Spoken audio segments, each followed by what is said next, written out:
Give us some key sort of understanding from and takeaways of how we can help people maintain their sustained transformation.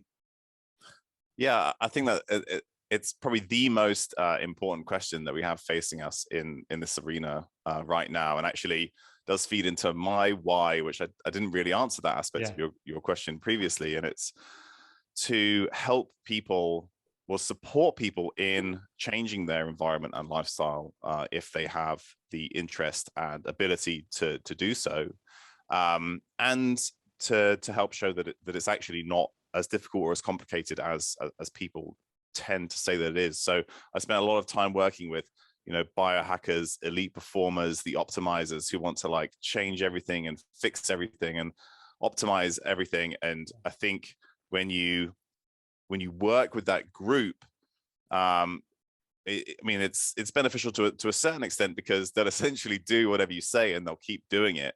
But the vast majority of people don't have the ability or time or access to be able to do things like that. And those people are the people that need it the most.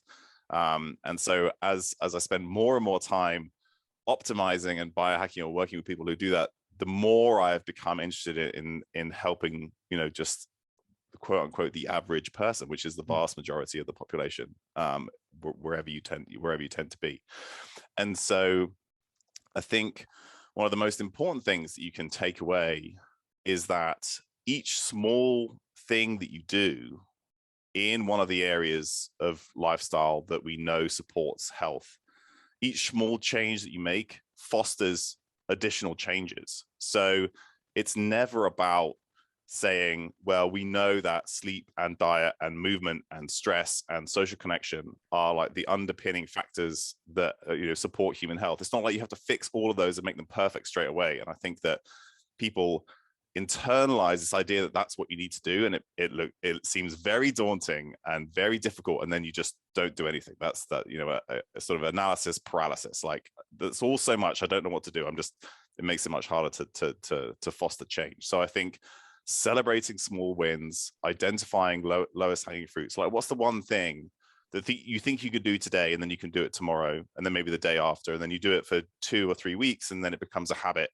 And then because you've created that habit, you then foster a drive to change other things. So we know that people who exercise are more likely to quit smoking, or people who improve their diet are more likely to start exercising. So just these small changes that you can make, identify the one thing that you can do, will then help you to do more things going forwards. And I think that's really the critical component, and making people realize that it's probably less than you think. If we think about exercise in particular, there's this modern fetishization of incredibly intense exercise, right? In order to be an athlete or healthy and fit, you need to go out and run for an hour, or you need to sign up for marathons, or you need to go to the gym for an hour or 2 every day, right? And none of that is true. You know, if you can walk for 20 minutes a day, that has a huge effect on your health, particularly if you aren't, you know, walking or moving much already. So like knowing that it's actually not as much as you think it might be in order to dramatically improve your health, like that's a really important starting point. And one of the things that I try and talk about more and more is that what you see people do, and we sort of like idolized in terms of diet and exercise and all these other things, that's really not what you need to achieve in order to dramatically improve.